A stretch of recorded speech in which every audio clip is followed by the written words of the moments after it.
I am your worst nightmare if you're an AI bot. No, welcome to this very goofily named talk because I like movies, I guess, so I decided Dr. Cachelove just sounded fun. And it gives me inspiration for choosing memes. First of all, I would like to say very much thank you to everybody who sponsored this event, from the top all the way on down. You have made this event so much more affordable and accessible for everybody, and hopefully we are making these audiences more affordable and accessible to you. I am part of the organizing team here at the conference, so yeah, big appreciation for all those folks. This guy, if you don't know who Dr. Strangelove is, Peter Sellers is a very weird dude. I think he plays more than one character in this movie. He's a total goofball. This might be the best thing he ever did. I don't think that that's a very hard statement.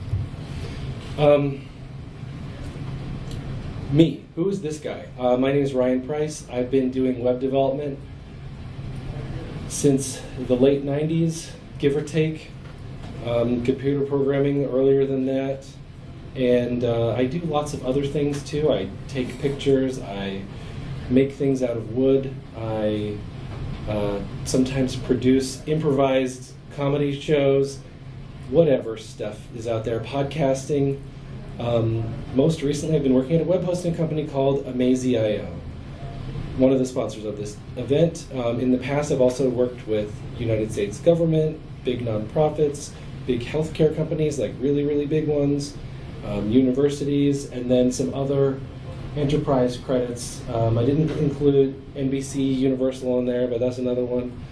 And also last year for DrupalCon, I made a video game with my good friend Mashaya, who is actually local here as well, and we took that to Atlanta. It's a little, very quick adventure game that you can play in like 15 minutes. But it's all done with web technology, which is kind of fun. So my credentials are, I've been doing websites for a real, real long time. Also, I work at this place, Amazy.io. Amazy is a web hosting company, so it started out that some of the clients of our old agency wanted to have sort of like that data sovereignty idea was very, very new and fresh on the scene. They wanted to host their website within the boundaries of Austria, and the big hosting providers didn't really offer that very much back then. So they said, we're nerds, we can figure this out. And many years later, and many, many, many lines of open source code later, you can actually host your sites on your favorite cloud provider or on premises or wherever. And then recently we've also started doing that same thing but with AI models. So you can host your AI model on your private cloud, and your data never goes to the OpenAI servers, or it never goes to the, anybody else's servers. It stays inside of your little bubble. So if you have information you don't want going somewhere else, turns out big web hosting companies like Amazon have these peering deals with AI providers where they are allowed to run private copies of their models, but the data stays in a little bubble. So we do that stuff. And then my job specifically, I am a technical account manager, so I'm kind of like a concierge for our web hosting clients. If you have an issue and you say, hey, we need to create a fancy redirect and it needs to use regular expressions, you're probably going to call me.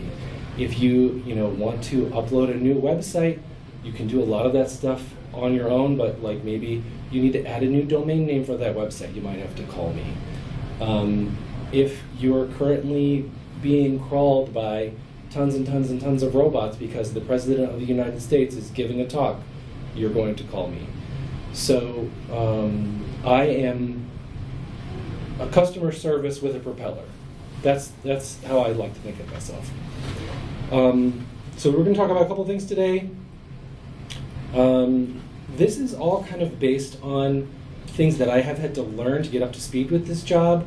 I cannot say that I am the expert on these matters, but I will approach any and all questions and discussion with everything that I have available to me, and we'll see where we can get from here. Drupal's pretty good at caching if you configure it properly. Definitely you want to have a CDN. Set up some sensible defaults for yourself. Decide what works for you and your organization, but you can also base that on what other people have been doing. Figure out how to do monitoring, and recognize that you're not going to get it right on the first try. And then also we're going to talk specifically about some tools that I use in my everyday job, which is called Signal Sciences, or the Fastly Advanced WAF, because there's a weird philosophy to web traffic that I never had come across until I started using these tools. Where are you going? What's a WAF? Web Application Firewall. I will probably define that word somewhere later, but yes. Sometimes launching a website feels a little bit like this, right? If you guys don't know this film, he is literally riding a nuclear bomb down to explode. So putting your stuff out there in the world can feel a little bit destructive sometimes, because there's all sorts of forces acting on you. Hopefully we're never going this extreme, but this is like before the Red Bull Challenge, right? This was some serious cowboy activity right here. So what the things that we're talking about in this room usually is Drupal websites, and then for me, Fastly and Signal Sciences. There's a mouse right there. Okay, thank you. What are the responsibilities of Drupal? Drupal generates the cache pages themselves, the HTML, the blocks, the images, the CSS, all that stuff. We're not asking a lot of the CDN and the firewall of doing those things. There are some tools you can get now, like image optimization, but it turns out Drupal's really good at those things. Like, you probably don't need to pay for the fancy, paying per gigabyte of image hosting that the CDNs will do if you have your image caches set up correctly, right? And we pay a lot for these services, for the ones that the firewall does. We don't pay a lot for the services that are on the Drupal, on the origin server, because we're getting those, at least right now, we're still getting those in like a dedicated mode where it's like, I have 4 whole servers spun up all the time serving this traffic. So if I need a couple of extra 100 milliseconds to crunch an image, do that over there on the left-hand side of that screen, right? Do your heavy computing stuff over there. But if you want to do something really, really fast, if you want to respond to millions of requests, we do that stuff over here on the right side of the screen.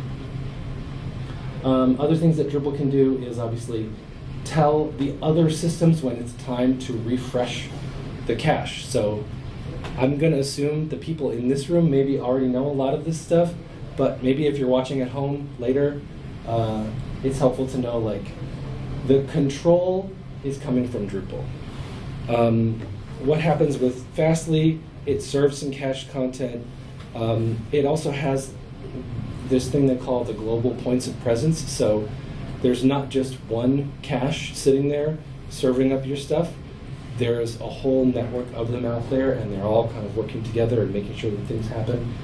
And then, at least the way that I'm using it, we do some basic filtering and monitoring with Fastly. Like, it's a very good tool, but the things that we can do with Signal Sciences is like, that's where the rocket surgery happens. So there we're actually like analyzing traffic. We can create more advanced rules. And one really cool thing Signal Sciences does is it is looking at patterns that are out there across all of their customers and then passing on the savings to you. So if they recognize like a particular IP address is doing something naughty, they can put that on the universal block list, not just for one customer. And we'll get into that more a little bit later. Again, if you don't know a lot about Drupal cache, we can talk about that for a few minutes here. So right in the middle circle there is when Drupal loads information. This is either from files or from the database. then it renders them into sections, so like regions and blocks and content types, views, then it renders those into pages, and then on the outside is the reverse proxy. That's where Fastly comes in here. That Fastly is going to take a copy of that rendered page and hang on to it for some amount of time. There's also this concept in Drupal as of Drupal 8, which is hopefully everybody here is using Drupal 8 and up now. That's called cache tags. So you can do just individual things like node. That would be all nodes. You can do nodes of a certain type, like node blog. You can do just one individual node, node 5. You can also do that for users, for blocks, for whole pages. And then there's the really fun ones like node list article. So when it says that, that's basically what we talk about with views, is if I'm listing out all the articles on the site, I can then with this one tag say, hi, please look at every place that has lists of articles and regenerate that when I give you this signal. You can also do it for configurations. And the last one down there, library, is those CSS and JavaScript libraries that you load during your theming and your render arrays and stuff like that. You can say, if a change happens to one of those libraries, I want to invalidate caches that depend on this. This is a subject you could spend like a whole talk going into, and we're just going to like skim over it a little bit, but there is a little bit more to talk about here. Some of the things that Drupal puts out is things like the cache control header. Usually this will say something like, yep, you can cache this page, you can cache this page for this amount of time, you can cache this page for maximum this amount of time. A lot of times you'll see, hopefully an hour, more hopefully a day, more hopefully a month, but it kind of depends on your site and your situation. You also will see these special X Drupal cache headers that will tell you information about, did this hit Drupal's cache, yes or no? And then there's the dynamic cache header. If you don't know the difference, basically what dynamic cache can do is the Drupal cache, the original Drupal cache, would only do this third one here that says Drupal rendered page. It doesn't know how to cache the lower levels in like a smart way, but the dynamic cache for those two inside circles, it can keep like partial pages and blocks, individual blocks and things like that cached with placeholders in them, so that when content that's more likely to change very often comes by, it can slot those in. And so the new single directory components with props and slots, like you start to see where, yes, when I get to this point, I want to load the thing that's in this slot. Dynamic cache can take care of those things. This is good advice from a coworker of mine, Lynette, that if you're going to flush your cache, start at the lowest level and then wait a minute. And then do your next highest level, which might be your varnish or your cache in memory or your Redis or whatever that happens to be, and then wait a minute. And then flush it at your CDN. Because if you do these all at once and you drive all of the traffic back to your origin server, you could be looking at a serious bottleneck. So you want to learn this. You want to learn this sort of pattern.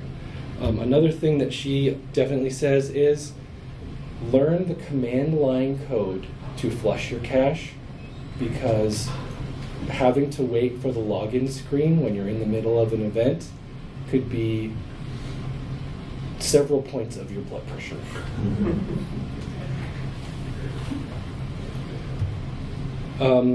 This is a big giant wall of text, but what I'm showing here is some of those cache tags that get generated by Drupal.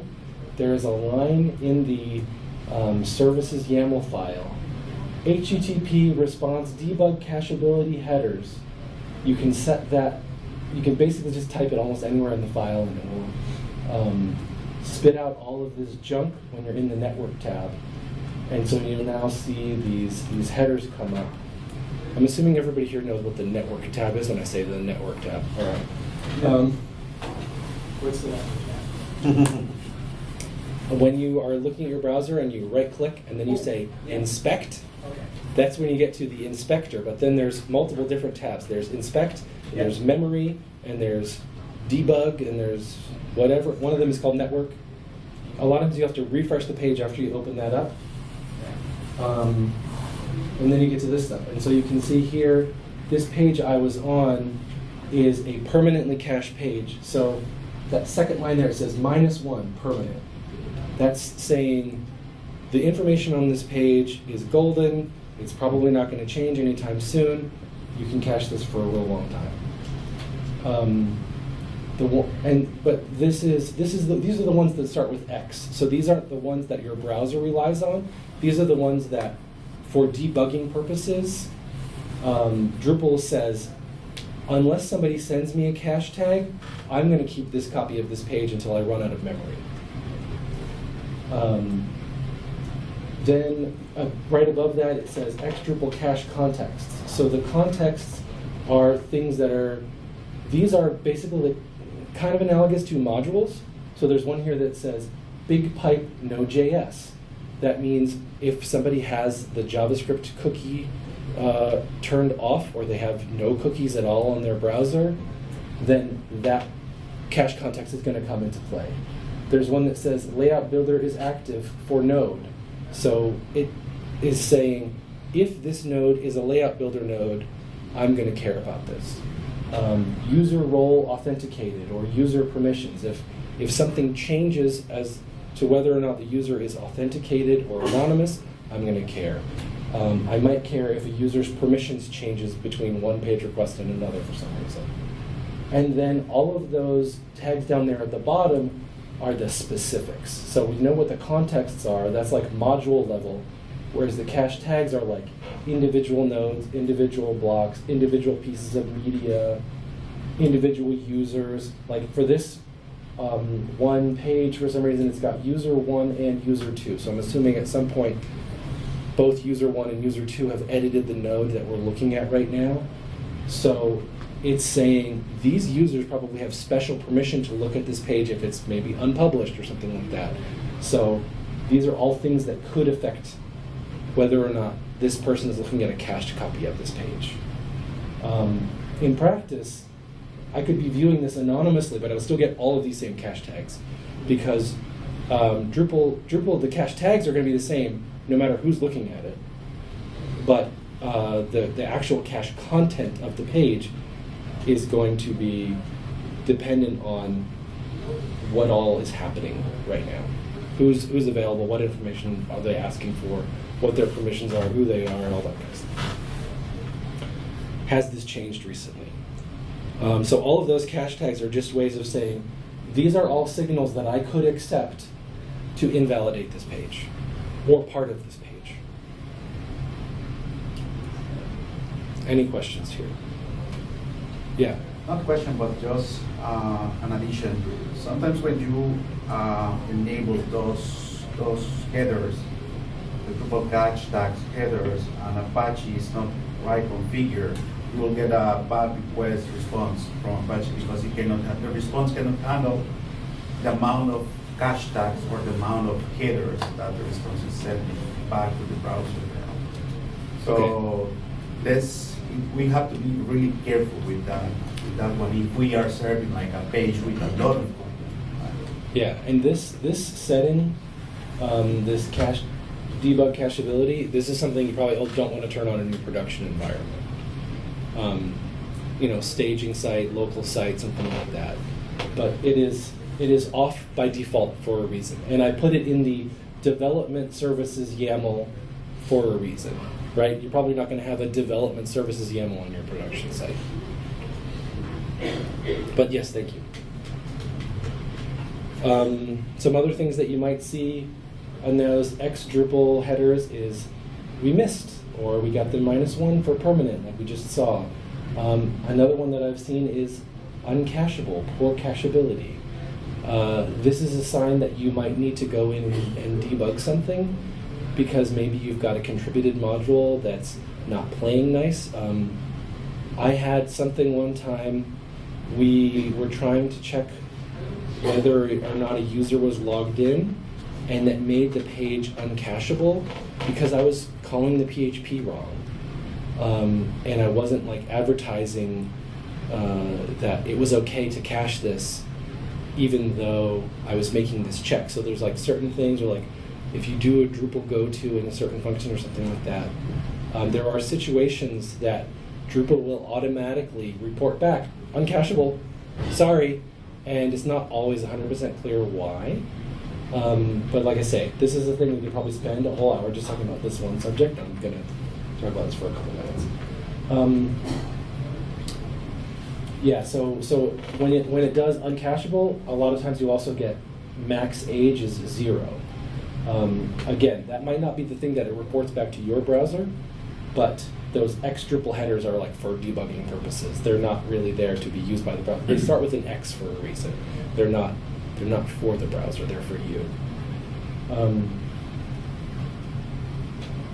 One thing that I've seen that will almost certainly invalidate caches is there a form on the page, because forms have those little nonce. What's the actual? We don't use the word nonce. That's somebody else's word for it. But one-time tokens, form tokens. Because forms have form tokens to fight spammers and cross-site scripting attempts and stuff like that, then they have invalidated cache moments. There's some modules that will let you get around that. I did not put it on this slide, but I will probably be able to put it. I'll edit the slideshow, and when I upload it, I'll tell you all about it. Anyway, there's a really cool module. It replaces all of those form tokens with like a placeholder string, and it makes all forms submit to this sort of like dead end until JavaScript loads the page, and then it puts the correct form token in so that regular users can use the form. But if a robot comes by or somebody with JavaScript disabled and they try to submit the form, nothing will happen. They get a 404. Totally meant to put that on the slide. So also the user context, it's a very broad context, but if you use the user context, you might be invalidating entire pages all at once. There's a really fun blog post, it's very brief, that just tells you a lot of what I just told you, linked down here at the bottom of the page, about what are the context tags and how do I turn on the debug mode. I'm going to shift gears entirely now, go to a tool that is developed by a coworker of mine. It's called Caching Score. It's a really, really fun tool. I recommend everybody try it right now or as soon as you can on your favorite website and just look at the score. It's illustrative. I'm going to show you one for Drupal.org. Drupal.org got a B-. And the reason why they got a B-, you can see these things are like organized by what sort of ranking they got in this somewhat arbitrary system, but arbitrary is better. All systems are arbitrary until someone standardizes them, right? So why not? This guy, Sean, who's a coworker of mine, has been doing this for a real long time, and he knows a lot of what he's talking about, and he definitely takes suggestions for how to make these measurements better. But step number 1, when I ask for this page, did it come out of cache? Yes, you get 100 points. Are you using a CDN? Yes, you get 50 points. Are you using e-tags? Yes, you get 30 points. So a lot of these are just things you get for using Drupal and a CDN. You don't really have to do a lot. What was the time to first byte? It was 171 milliseconds. Could be better. I'm going to give you 37 points. Are you using gzip compression? Are you using Z-standard compression? Are you using the Brotli compression? You get a certain number of points for each one of those. Do you have a long cache lifetime? Drupal.org is apparently 15 minutes. Sean's recommendation is at least 1 day, if not longer. Some of these are a little bit subjective. Is the 404 page cached? In this case, no. And then these last 4 down here are, until I became involved with the current line of work I'm in, I don't know that I would have thought about this very much, but if you have the ability to do this, this is a really, really cool tool, is at your CDN, you create a little regular expression to look at all of this junk that people stick on the end of your URL. Facebook tracking tags, Google tracking tags. This one also says TikTok, other sorts of marketing technology tools that all of your marketers are throwing on the end of the thing. Turns out, Drupal does not care about any of those things. If it does, leave them in. But Google or Drupal doesn't care if you had a Google ad click or not. It just wants to serve the page. So we have a policy inside of AZ. By default, we're going to strip out all of that extra junk because it turns out the web server doesn't know whether or not Drupal cares about those things. The web server is a dumb stateless machine. It just gives you back content all the time. So if you give it varying URLs with, ad clicked once, ad clicked twice, that's now 2 different pages. You should not be serving 2 different pages if that's all that happened. So we strip that stuff out. And that's what these last 3, 4 red things are down here at the bottom is, you're not stripping out this stuff. He has a really basic test of just I'm going to see if I get a different version of the page by poking at it a couple of times. He has more stuff on there, but this is the top section. This is the one that, if you can get most of this stuff right, you're probably doing okay. There's very few sites that the very first time they load this, they might get 100%, an A score. I'm not saying that they're not out there, because there are lots of people that are doing things the right way. And then, like I said, this is a subjective thing. Not everybody's situation is created equally, but this is a really good place to start. So thank you, Sean. And I think he actually accepts sponsorships or buy him a cup of coffee or something too. Sean deserves all the credit here. So at some point, this becomes not just theoretical, and we have to talk about things that happen in the real world. Traffic that you maybe don't want to come to your site, beyond just regular users and things. There's a person in this room that I work with pretty regularly, and they know some of these things very intimately. These bots will come by, and they will search for this right-hand column here.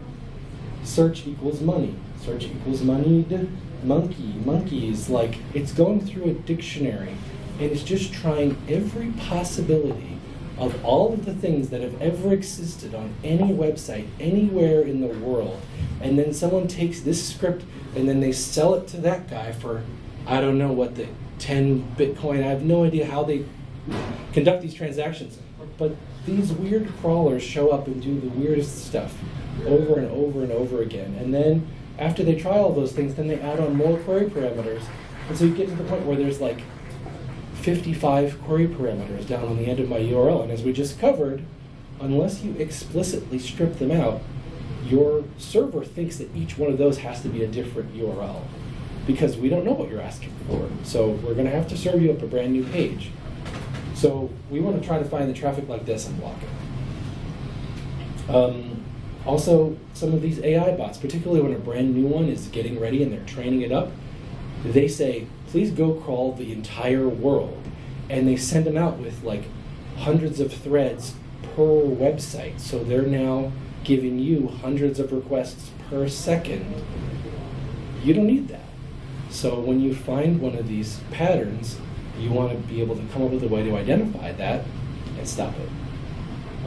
Search engines are not the worst actors, but they're not great either, right? They can have some of these behaviors as well. And you can get somewhere with robots.txt. One recommendation is, it might be on a slide here, robots.txt/search. Don't go there. You're a robot. You don't need that stuff. You're going to crawl my whole entire site through a regular means. Why are you doing my search pages? Yeah, there it is. Block things with, robots.txt that have Q != query, something like that. One thing that we do sometimes is when we notice traffic of a certain pattern, we force the CDN to give them back the request in like 29 seconds instead of right away. So it forces them to spend 100 of their threads waiting, 100 times as long as they normally would have to until they give up. And they're like, it's taking too long to crawl this site. Quit. From what I'm told, it works. I've been doing this for all of 6 months. We talked about how many query parameters. If you have ever heard of VCL, it's called Varnish Control Language, I think. It's a very small JavaScript-like, scripting language. I think maybe it also shares some things with Lua. It's a purpose-built language that's really only good for like analyzing things that are coming out of these web server logs and stuff like that. So one basic rule could be like, well, maybe if they use more than 5 parameters, cut them off. On some sites, that's not possible because my search page has 15 parameters. Okay, well, if they use 17 parameters, cut them off. You have to come up with whatever's good for you. Like we said, limit visits to search pages. Maybe you want to still allow people to visit those search pages, but if they do that search more than 10 times in a minute, you cut. Okay? And then you can either choose to block them. Do you want to block them for 1 hour, 1 day, 1 month? This stuff could all be pretty complicated if you don't have a tool that does it for you, but I'm going to show you what the tool does and how it works, and you may be converted, or you may at least go, man, that's a really fun thing. So we're talking about Fastly and Signal Sciences. Again, like what does Fastly do? It's the CDN. You might want to manipulate headers with it. What does Signal Sciences do? It literally attaches tags, which they call signals, to individual requests. So as I'm looking at something coming by, it will say, this came from a data center. This IP address has been doing SQL injections. This IP address has been doing cross-site scripting. And I go, well, that's real cool. I'm going to figure out how do I identify that thing and tell them no. So Signal Science is really fun. Fastly does this stuff. They have a lot of cool things you can do with it. You can do edge computing. You can run applications over there and over here and whatever. But a lot of what we use it for is just like really basic filtering, modifying headers, blocking simple traffic. One of the things that I love about it is what they call Shield, which is that Fastly has a like tree-shaped network of stuff that they do. So the Fastly that's closest to my server, let's say that's Virginia. If I'm in Washington, D.C., I get stuff directly from the Virginia node. If I'm in Tokyo, I'm going to get my stuff from the Tokyo node, which is going to get its stuff from the Virginia node, and never ever talk to my server, if it doesn't have to. And this is a pretty basic feature. Like, it's great, though. Without this, it gets weird. Signal Sciences, which you'll hear people inside of our team, we shorten it to SigSci. But when I first heard that, I was like, what is this 6i thing? Like, I don't know. I already said some of these things: SQL injection, cross-site scripting, login attempts. It will figure out what your login page is, and you can kind of like tell it to like, this is what my login page looks like, so that it knows when somebody's trying to log into your site. You might not want them to do that. Is traffic coming from Tor? Does it have a user agent or not? If it has no user agent, there's a really good chance that they're not somebody that you want visiting your site.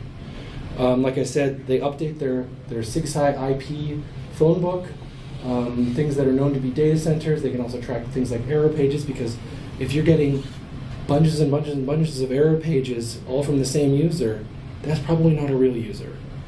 No refer. No refer. I absolutely use no refer all the time. Thank you. I'll update the slide too. So what does that dashboard of Signal Sciences actually look like? It's configurable, but this is what one of them looks like. So how many requests are coming in per second. Is it going up? Is it going down? Are there anomalies? In the middle here, what kinds of things are happening? Not a lot of stuff is going on, and then all of a sudden we get that forceful browsing signal right there in the middle. What's going on there? So you can go in, you can zoom in, you can look at those requests, figure out where they're coming from, who is making them, what kind of stuff are they asking for. Should I just straight up block them? Then over here on the side, things that fit into the OWASP.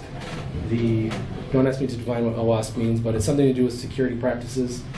Open web, security practices, something like that. Cross-site scripting, command execution, traversal, SQL injections.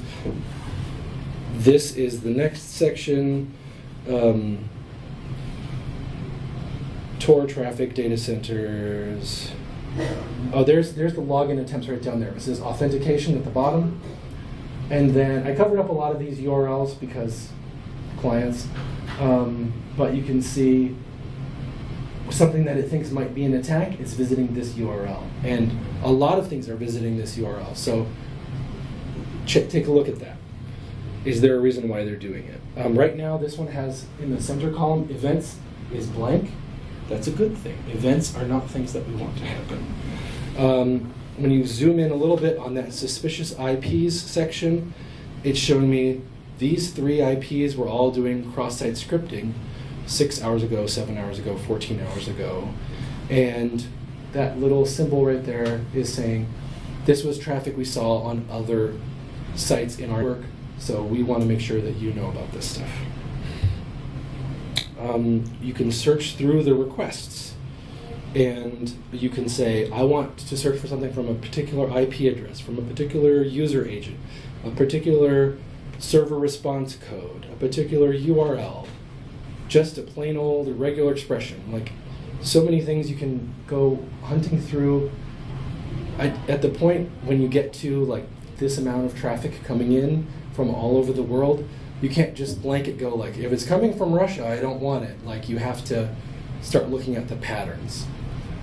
And that's what this stuff is really good at. So you'll see here these little pink tags in the center there. It says 6i IP. Right? That means that this is on a list of suspicious IPs. Blocked request means whatever rule I have has already blocked this. And over on the far right here, status blocked. It's telling me we've already blocked this. 406 is the Signal Sciences way of saying I blocked you. How much time do I have left, by the way? I'm just thinking about this. So it's like 5 minutes, right? I should probably skip through this in case anybody actually has any like real questions. I do want to talk about JA3s really fast, because this was something that I didn't know until very recently. But you can see here also those light blue things. That was traffic that they were visiting whatever thing this is too much, and so we have blocked them after they made that many requests. The rest of the traffic is still getting through because they're behaving well. These other people are not behaving well, so all of those light blues are not getting through. Yeah, I had never heard of, I've been doing the internet for a real long time, I didn't know what an ASN number was. It is basically IP addresses like grouped together, more like zip codes. So when I ask for like, I please need, 3,000 IP addresses, they might put them all on a single ASN so that these IPs are all similar to each other. And there's like an algorithm you can use to figure that out.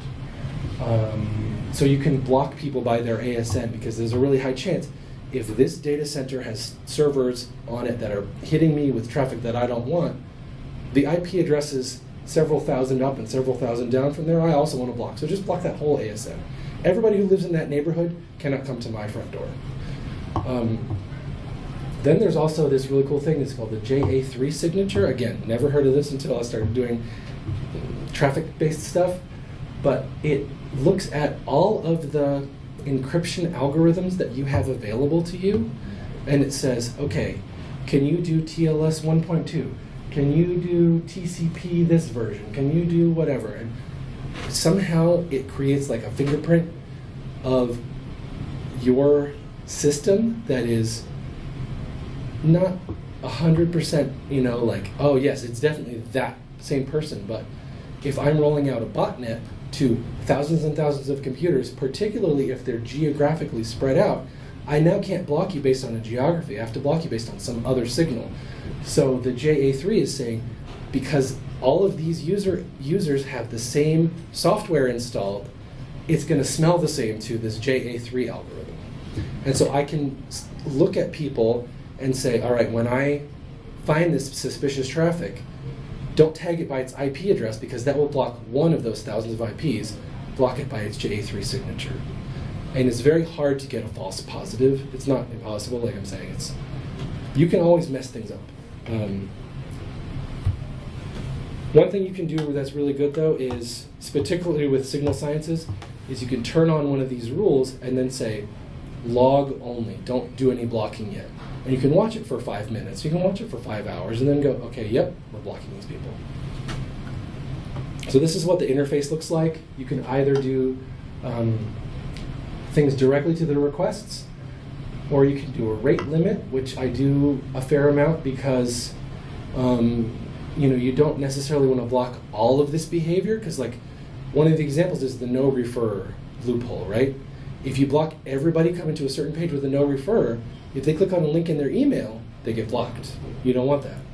So you need to say, well, you can come sometimes, but you can't come very often. If you click on that link in your email 10 times in a minute, I'm sorry, you're now blocked. You're doing something weird. Does this still let you do, say, a JavaScript challenge instead of just a block? It is a separate line item in your invoice, but you can do it. Sure. Cloudflare, I think, has that Yeah. a little bit more standard than Fastly for some reason. But yeah, it's an option. So you can do requests, all requests. You can do rate limit, and then the last one there, it's called signal exclusion. And the reason why I brought this up is when I do something, I'm going to jump to the bottom really quick so you can see what I'm talking about. Yeah. So right here it says, in the middle of the page, threshold signal. I can call this signal anything I want. We call this query param spam mass edition. So these people were doing something real bad with query parameters, so I can give that a name. But I might decide later on, if you have a Drupal user cookie, I want to exclude this signal, right? Because you might be a web developer and you're trying to do this on purpose. So I can say, do this to everybody. Okay, actually I'm going to make an exception over here, right? Some of the stuff that we do, flagging things around searches. Please don't let people search this page. Please don't let people search this page 10 times in a minute, except for when this is true. If you're coming from this block of IP addresses, if you have this cookie, if your URL has this word in it, hopefully they never find out what that word is. Because we do want to allow that traffic sometimes in certain situations, or because the web application can't be re-architected just because we wanted to block people from 99% of our website. Oh, this one page doesn't really fit that. We'll create an exception, Edge cases are the worst, but edge cases are necessary. So, you can do requests, rate limits, and exclusions, all very good. So when you do requests, you can just add a signal. You don't have to block anybody or anything like that. Another cool thing is when you say allow basically says, I have the VIP card. I am allowed. Everybody else, shut up. I'm walking in the front door. I'm going through the red velvet rope. Whatever, I'm allowed. So you can just instantly write all the rules you want, and as long as that traffic is flagged as allowed, it comes from this certain IP address, you're fine. That's the most common thing, is if it's coming from this IP address, that's when you want to mostly do allow. Then you get sort of like very similar, if you've ever used the ECA module from Drupal or one of these sort of like no-code builders, you'll see a lot of drop-downs and text boxes like this. If I have a header, and the header's name is this thing, query param count, this is also some secret sauce, that there is a VCL snippet way earlier on in this chain that actually sat down and generated this count. with a regular expression, and it says count the number of equal signs, or maybe there's a more ampersands. Maybe there's a more sophisticated way of doing it, but the really, really naive way is like, how many equal signs are in this URL? 50? Okay. I now know something about this request that I didn't know a minute ago. And I'm going to include that when I pass it further along down the system to the thing that can actually make that decision. It is something very similar to that is how this works. And then this is one of those exceptions, is if the IP address is not in this list, which here is called Googlebot. So I'm assuming whatever was happening here, they said, we would like to allow Google to still do this. So you can do those exceptions inside, but like I said, you can also basically stack rules on top of each other. Because they're tag-based, you can put multiple signals all in one request. And all of this happens in the blink of an eye in like a half of a millisecond. It's like very, very super fast. How do I want to identify these people? IP address, but like I said, you could also do it by ASNs, you could also do it by JA3s, you could do it by user agents. There's a lot of things you can do here. And then what do I want to do? I want to block them for one day. That's kind of where this ends. That's what this looks like. Okay. One of my coworkers, Jay, would say, please write down what you actually did and why you did it and when. And if you can link back to the ticket that generated this traffic, please do that. And I also say, don't be afraid to rewrite your rules. If you find out that you're repeating yourself, go in and clean up your stuff. It will make your life so much easier. Another really cool tool is called Fastly Fiddle. This is something that they put out so you can test out your VCL code on synthetic requests instead of real requests. So you can play around with things, make sure your regular expressions work, and make sure you get back the headers that you wanted. It's got like tests incorporated in here. It's got its own little languages. You could talk a long time about this. Bring your friends with you. Have conversations. Don't do this all by yourself. You are not alone. Yeah, don't fight. This is the war room. Yes. Highly recommend. This is the same Sean that I was talking about before his talk from Drupal South a couple years back. When S hits the fan, his website caching score. There's some really cool resources out there, like lists of AI robots that you might want to block, or lists of IP addresses that you might want to block. And there's Fastly Fiddle, but I said I got a couple things I got to add onto the slideshow, but I think I used up all my time. We don't really have time for questions, but I run the event, so we can sit here as long as we want, because this is the last talk of the day. Thank you.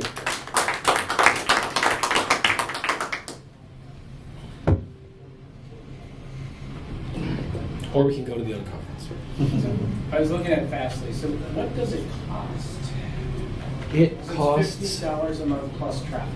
It costs based on how many megabytes of requests you serve, I believe is how they bill you. So I can tell you for some people it is a few dollars a month. For a huge website it will be over $1,000 a month. Does that mean if you suddenly get hit by a... You pay for all the warning traffic, model? good or bad. Yeah.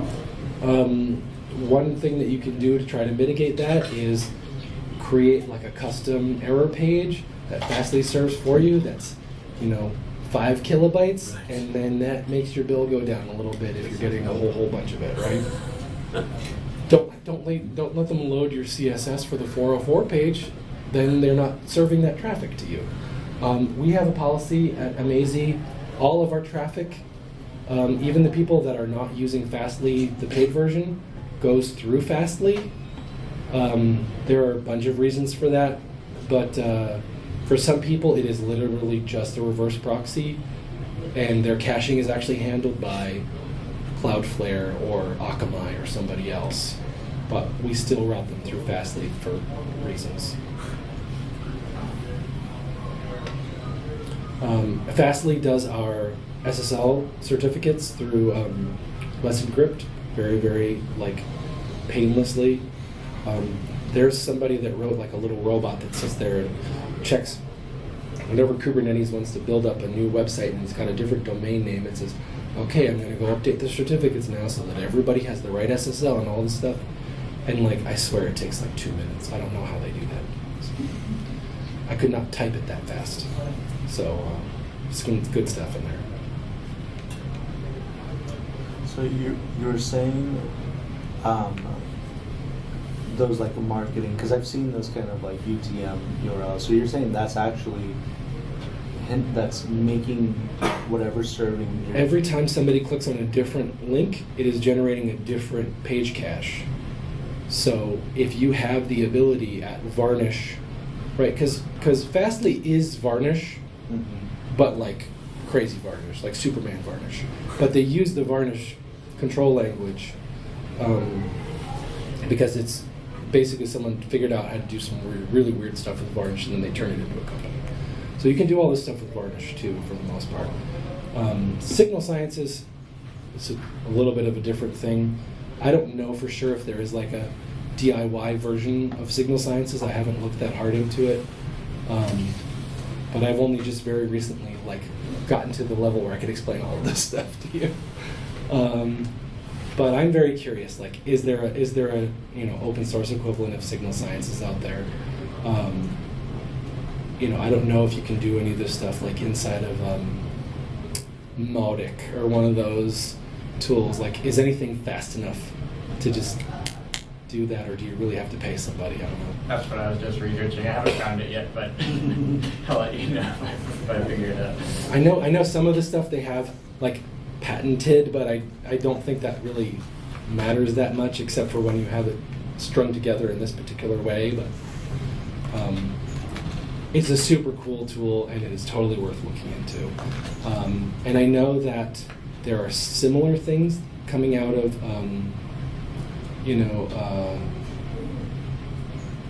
Cloudflare and some of those other ones, but the Signal Sciences like paradigm of like treating traffic like spam emails is like really interesting to me. Yeah. Thank you, everyone. We'll be here for another couple hours, and I think there's like gonna be like brownies upstairs and stuff like that. I guess it's not the recording.